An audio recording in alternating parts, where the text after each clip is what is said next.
We all know what money is. We grew up watching it in awe, having it or not, using it, desiring it. If you know economics, you can give a formal description of it. We read and watch videos about ways to get more of it.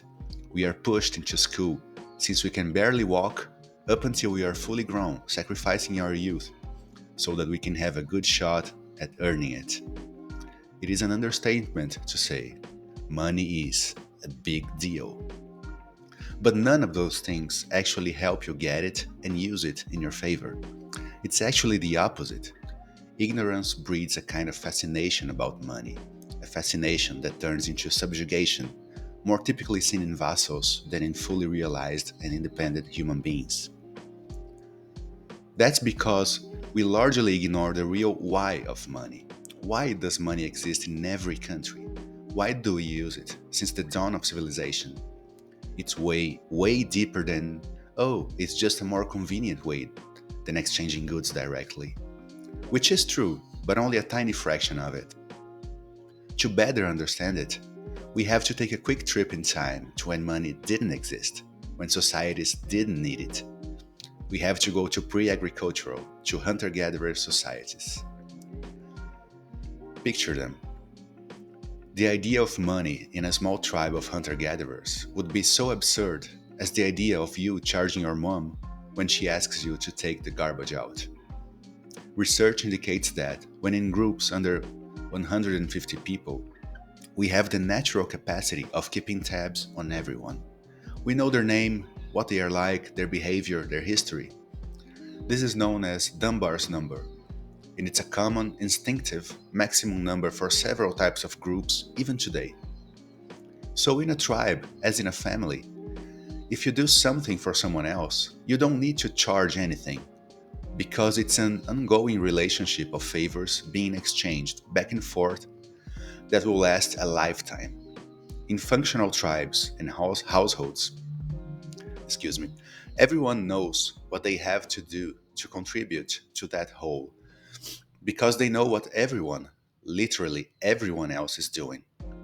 Such a small, self contained community, then, basically runs itself automatically on instinct, especially considering the human tendencies to reciprocate deeds and to shame possible freeloaders into contributing to the whole. But of course, we didn't stay in tribes for long. Since the advent of agriculture and animal husbandry, we started being able to store food and goods. Reproducing became not only easier, but necessary because more hands to work were increasingly in demand. So we exploded Dunbar's number millions of times over. We needed more tools, more plots of land, security, services, knowledge, more people, more space, other groups to trade with.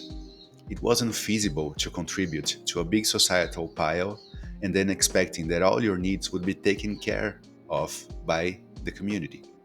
Because now everyone was contributing with lots of different things, and everyone needed different things depending on their activities. And no one can know who's who in such a complex society. But if you have physical goods with you, it's easy to approach someone and offer a deal. My wheat for your apples. Money would be more convenient for this trade, but not strictly necessary. But you're a farmer between crops, or if you provide a service, not goods, it's harder to make a deal with a person who doesn't know you. How can they know that you're a good farmer, or that you just teached all the kids in your neighborhood how to sail, or whatever it is that you do? And that's the deep and beautiful purpose of money. In a big society, it is a much needed symbol. It is a proxy for how much value you gave to other people and how they vouched for you, basically saying, this person did good deeds. Feed them, shelter them, reciprocate. They've earned it. Even today, and until, if ever, intelligent machines generate goods and services at zero cost, we live in a world with limited resources. Sorry. And those resources require labor to be transformed into what humans need or desire. And labor itself, meaning effort and time, is also limited.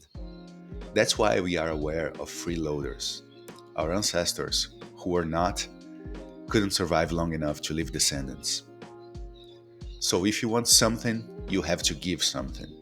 If you want something big and shiny that few people have, well, you're gonna have to provide unusual value for others. But what all this shows is that we don't have to worry about money per se. Money is not nourishing, it doesn't carry meaning for a human story of life. It is just a tool, a means to an end. And the end is to get what we need or want from the world, which is always the result of the combined effort of other people. What we do have to worry about then is creating value for other people, so that society in turn can easily and happily return the favor and create value for us, as we show proof that we are truly worthy of its riches. The struggle to get money, to get rich, then, is obviously misplaced and misleading. To get on a more prosperous path, you have only to observe carefully what people truly find valuable and try to provide it. Understanding this is the key, not only for a life of abundance, but for more meaningful work, which in turn leads to the true treasure, a satisfying experience of each day we lived. I hope this was useful. If you liked it, please click the like button and subscribe, and I'll leave some books in the description that inspired this text. Thank you.